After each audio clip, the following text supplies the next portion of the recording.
Assalamualaikum dan salam sejahtera. Anda sedang menonton Analisis Awani bersama saya Zulfikri Yusof. Analisis Awani sekali lagi malam ini menyurut kepada Indonesia memilih 2014 kerana hari ini pada 9 Mei ini sepatutnya tarikh akhir bagi mendapatkan keputusan dan juga pengesahan bagi keputusan pilihan raya legislatif yang berlangsung sebulan yang lalu. Dan sehingga sejam yang lepas masih lagi tersisa 3 provinsi yang belum lagi disesahkan, dan ini menjadi satu tanda tanya juga. Dan hari ini kita cuba untuk memahami satu daripada aspek keputusan rasmi yang bakal dikeluarkan dan memahami sistem itu sendiri, dan keduanya bagaimana kita menebak dan juga menilai dan sikit sebanyak menganalisis percaturan dan juga koalisi yang bakal berlaku di antara calon-calon presiden untuk pemilihan presiden yang bakal berlangsung 60 hari daripada sekarang. Untuk membantu pemahaman itu, saya bersama dengan Dr. Muhammad Fibrian Shah, merupakan pensyarah kanan Pusat Pengajian Sejarah, Politik dan Strategi dari UKM yang bersama dengan kami sebulan yang lepas. Terima kasih Doktor kerana sudi bersama kami dalam Analisis Awani pada malam ini. Kalau dilihat kepada KPU yang mempunyai masa beberapa jam saja lagi untuk mengesahkan keputusan pemilihan legislatif pada sebulan yang lepas, bagaimana kita memahami ini? Kerana kalau daripada pembacaan daripada di media-media Indonesia, ada satu juga undang-undang peruntukan undang-undang yang memastikan dan juga menghendakkan KPU untuk mengumumkan dan mengesahkan keputusan itu pada tarikh ini juga. Dan apakah signifikannya kelewatan yang berlaku dan menjadi perdebatan di Indonesia? Okey, memang undang-undang pilihan raya memang sudah menetapkan bahawa hari ini hari terakhir bagi penetapan jumlah hasil pilihan raya secara rasmi sampai pukul 12 malam ni lah. So kalau misalnya KPU sebagai pelaksana pilihan raya tidak dapat mencapai target tersebut sampai hari ini, maka ada beberapa setidaknya ada dua option lah. Yang pertama, mereka akan dikenakan tindakan hukuman. Mungkin sama akan dibicarakanlah di mahkamah sebab kelewatan dan sebagainya, dan dia akan ada konsekuensi hukum dia. Dan satu lagi, KPU sebagai pelaksana mesti apapun hasilnya, sama ada bercelaru ke atau tidak, dia mesti membuat juga keputusan pada hari ini.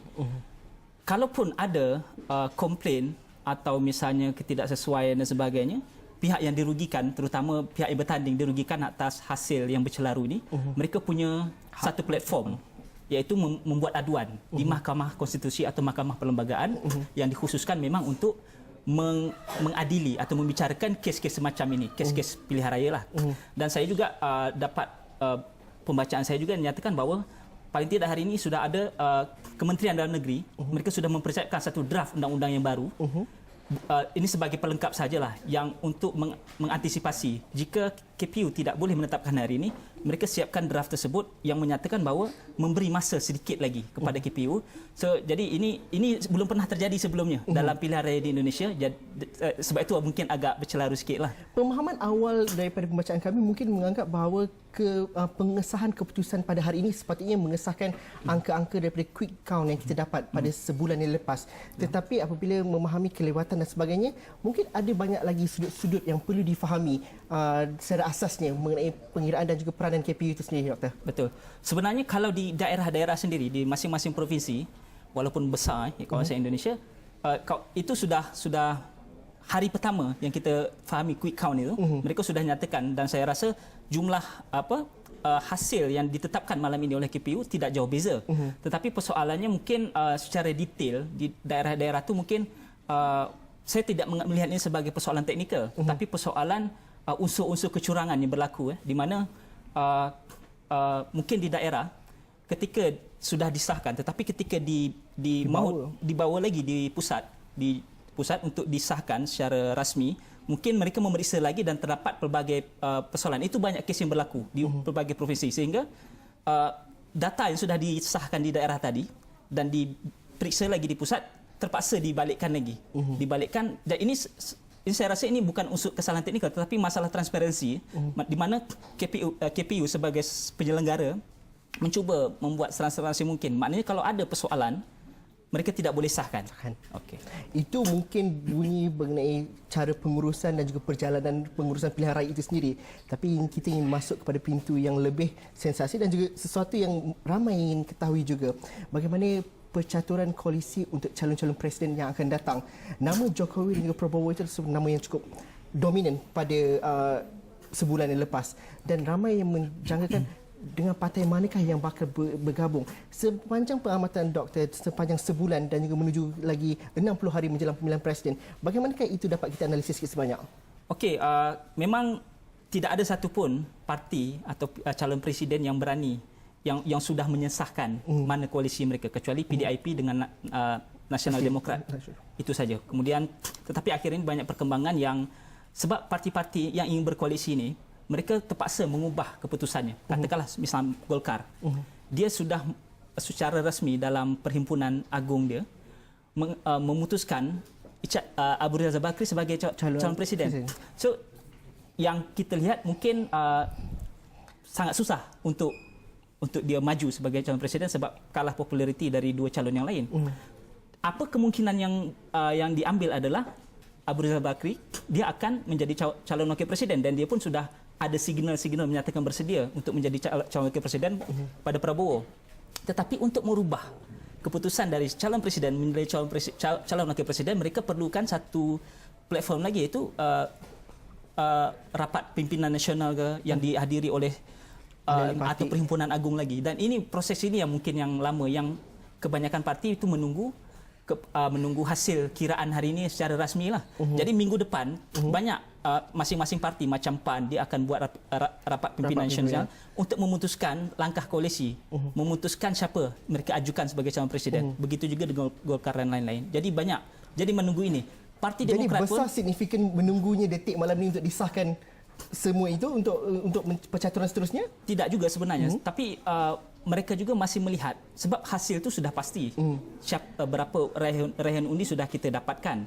Ini menunggu rasmi saja. Tetapi belum ada koalisi yang betul-betul ini. Jadi tawar-menawar, bargaining position dan sebagainya, transaksional yang berlaku di antara masing-masing parti ini yang memakan masa yang sangat lama. Kalau kita ambil satu contoh Jokowi sebagai satu contoh, PIP mungkin sudah mengatakan bahawa ada koalisi dengan Nasdem sebagai satu contoh, dan juga bagaimana ramai juga mengatakan bahawa bagaimana parti-parti Islam itu juga memainkan peranan yang besar, kerana kalau diikutkan gabungan kepada parti-parti Islam itu merujuk kepada 33%. Jadi ini adalah kelompok yang perlu diyakini. Betul. Dan dalam bacaan juga ada mengatakan bahawa PKB contohnya setuju untuk berkoalisi dengan PDIP.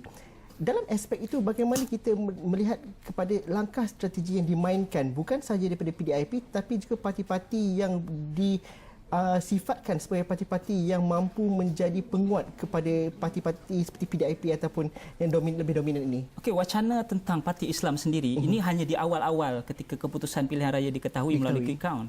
Tetapi kemudian wacana itu menghilang, di mana kalau kita lihat masing-masing parti punya pilihan sendiri ternyata. Misalnya PPP, Parti Persatuan Pembangunan, yang sebelum pilihan raya lagi sudah ketua parti tersebut sudah menyatakan sokongannya terhadap Prabowo.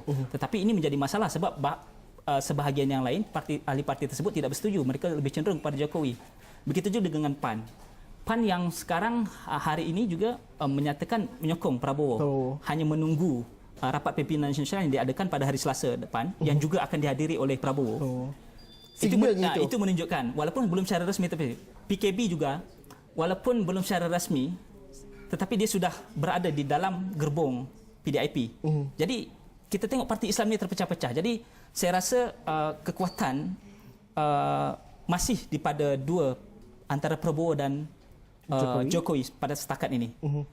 Sementara PDIP kita masih suka untuk membaca apa sebenarnya kehendak daripada parti ini tersebut, sebab mereka belum menyelesaikan konvensi calon presiden mereka, dan semua orang masih menunggu apa langkah selanjutnya daripada SBY, sama ada dia menyokong atau membuat kekuatan baru lagi. Tapi masa untuk itu sudah singkat sekali. 18 Mei calon presiden dan wakil presiden sudah mesti didaftarkan.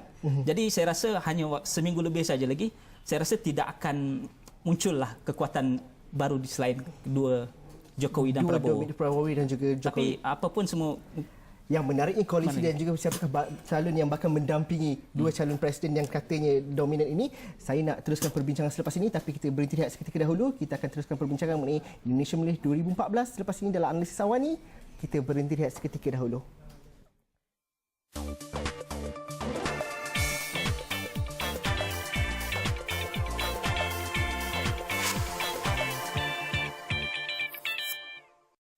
Okey, betul kita dalam analisis awal ni kita masih lagi membincangkan Indonesia Memilih dan hari ini adalah tarikh akhir bagi pengesahan keputusan pilihan legislatif yang berlangsung pada sebulan yang lepas.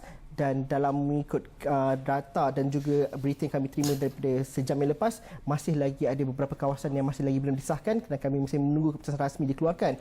Tapi mungkin di media sosial, Nursiah Ramli, mungkin ada paparan dan juga perkongsian di media sosial yang kita boleh fahami di Indonesia. Bagaimana, Nursiah?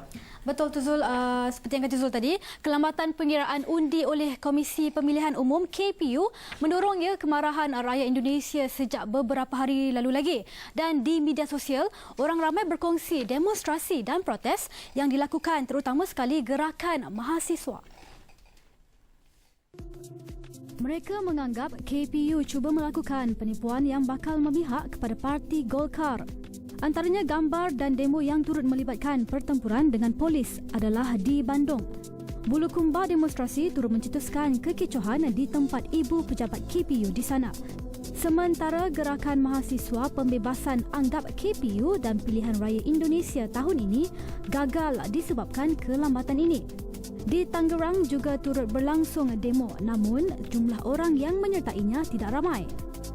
Ada juga yang menjangkakan KPU akan menangguh pengumuman hari ini kerana keputusan yang diperoleh berbeza dengan quick recount sebelum ini. Itu dia perkongsian foto protes orang ramai terhadap KPU, Komisi Pemilihan Umum, terhadap di atas kelambatan pengiraan undinya, Zul. Okey, terima kasih Noy atas perkongsian itu.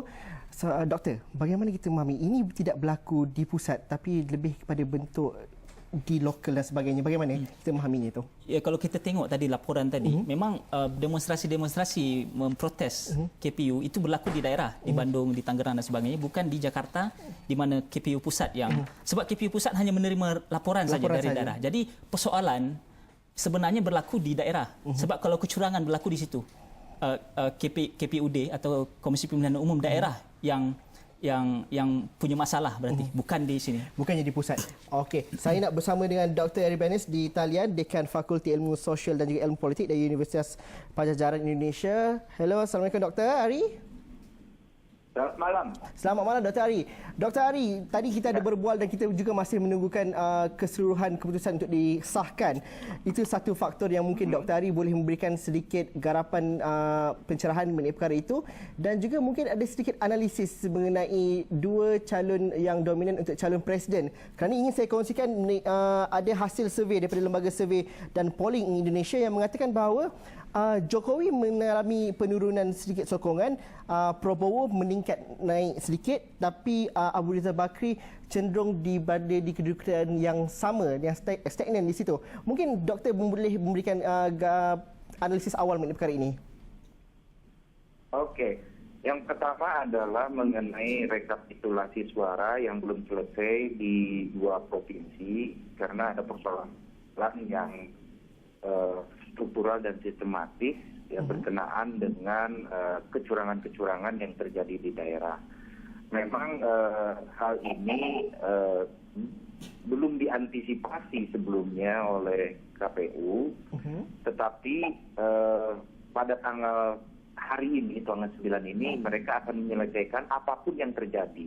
Jadi apapun yang terjadi itu adalah decision harus dibuat, ya.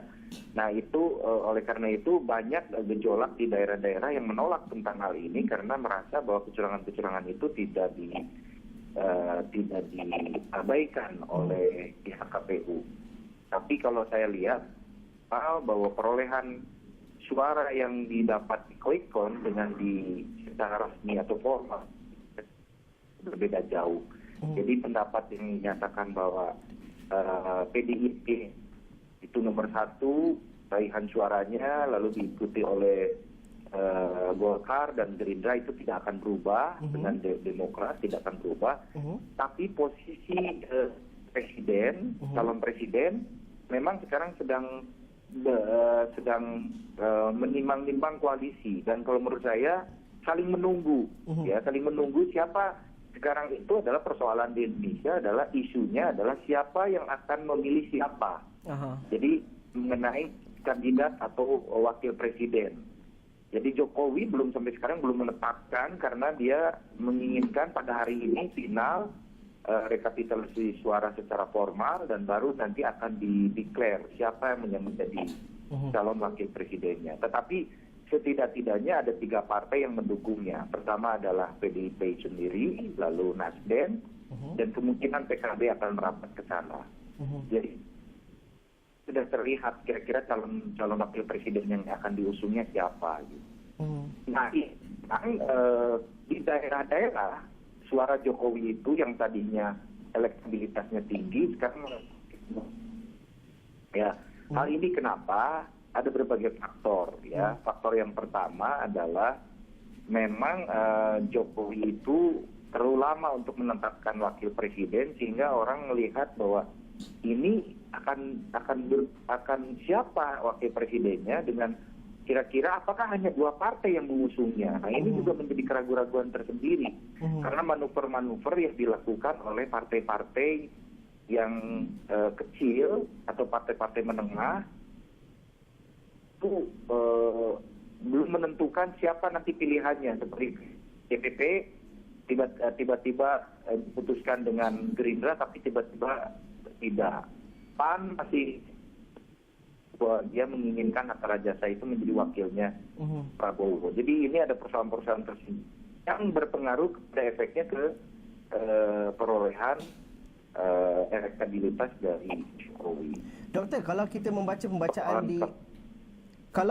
menurut pembacaan doktor sendiri di Indonesia, bagaimanakah dapat kita ramalkan dalam minggu-minggu seterusnya menjelang kepada daftar calon presiden pada pertengahan bulan ini, doktor? Ya itulah pasti minggu depan itu sudah clear semua. Rekapitulasi formal sudah beres dan declare calon wakil presiden menjadi yang sudah positif ya oleh calon presidennya masing-masing. Dan saya melihat di sini ada tiga partai yang sekarang sedang leading dalam pengertian dia mempunyai kartu truf.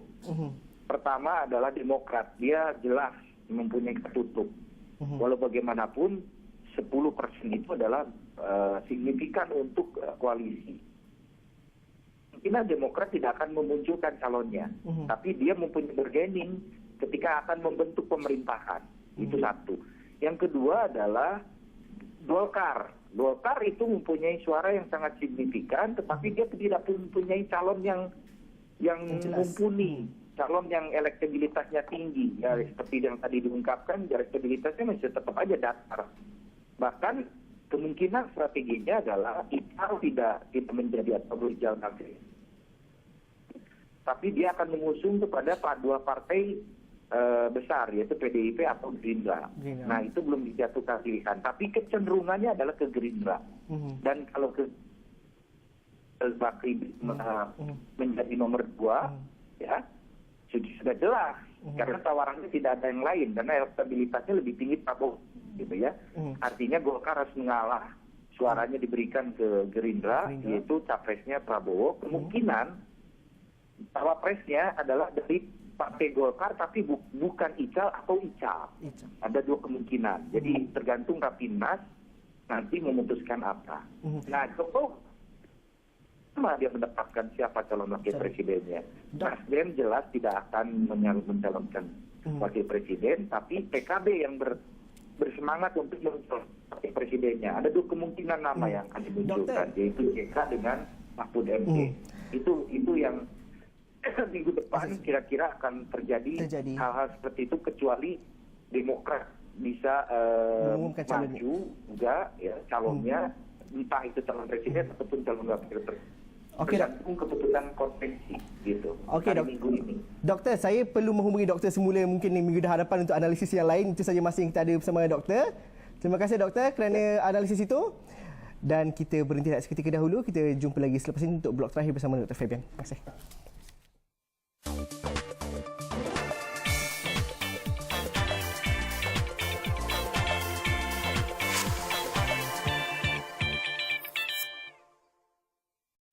Okey, bertemu lagi kita dalam analisis awal ni. Doktor, ini peringkat parti-parti politik, dan bagaimana kita fahami bahawa koalisi dan akhirnya nanti package ini dapat memenangi hati rakyat. Sejauh manakah aspirasi parti itu penting buat rakyat Indonesia untuk memilih calon presiden, atau faktor individu ataupun faktor peribadi ketokohan sesuatu calon itu memainkan peranan yang lebih penting lagi untuk pemilihan pada 9 Julai akan datang? Okey, kalau kita tengok kerja-kerja koalisi ini semuanya kerja elit parti semualah. Maknanya rakyat tidak sama sekali tidak dilibatkan. So ini mungkin satu kekurangan dalam demokrasi perwakilan, tetapi inilah cara yang paling baik untuk setakat ni.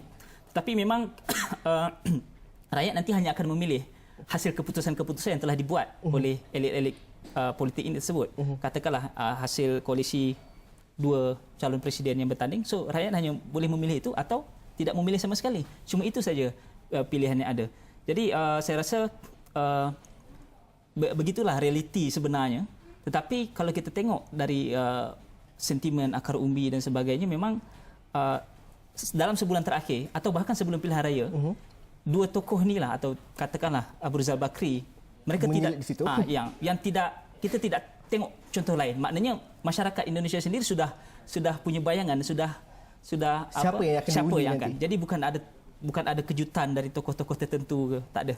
Mereka sudah mempersiapkan diri untuk dua orang. Dalam proses dan fasa seterusnya, bagaimanakah kempen yang kita dapat ramalkan daripada 3 calon ini? Apakah isu-isu sebegitu penting bagi rakyat Indonesia untuk memilih pada 2 bulan akan datang? Seperti saya katakan tadi, sebelum pilihan raya pun rakyat sudah membayangkan siapa yang akan jadi calon presiden, Prabowo dan Abu Rizal Bakri maupun Joko Widodo. Isu yang dimainkan, sebab kita tengok sekarang ni sudah agak main kotor. Kalau kita tengok saling serang ketokohan peribadi, misalnya Gerindra dengan tim mereka menyerang Jokowi sebab mereka meninggalkan Jakarta yang belum habis masa jawatan dia. Kemudian pengkhianatan daripada Megawati yang tidak menyokong Prabowo dan sebagainya. So ini isu-isu pemimpin hipokrit dan sebagainya. Begitu pula di pihak lain menyerang Gerindra dalam isu hak azazi manusia dan sebagainya, dan latar belakang dia sebab ini Prabowo ni dia punya latar belakang businessman yang sangat kaya. So Era Soeharto dan sebagainya. Bapaknya adalah salah seorang ekonomi yang bertanggungjawab terhadap liberal ekonomi Indonesia yang disebut mafia berkelih. Dan itu sangat berbeza dengan Jokowi. Dan isu-isu kepribadian dan sebagainya bakal mewarnai untuk kempen-kempen yang akan datang. Itu yang dapat kita lihat, dan juga kita masih menunggu minggu depan bagaimana kerancakannya. Doktor kena datang lagi untuk sesi yang seterusnya. Itu saja masa yang kita ada untuk sesi analisis Awani untuk malam ini. Jika anda mempunyai sebarang pandangan, tuliskan bersama kami di Facebook atau Twitter Astro Awani, dan kita jumpa lagi minggu hadapan. Sekian saja analisis Awani untuk malam ini. Assalamualaikum dan salam hormat.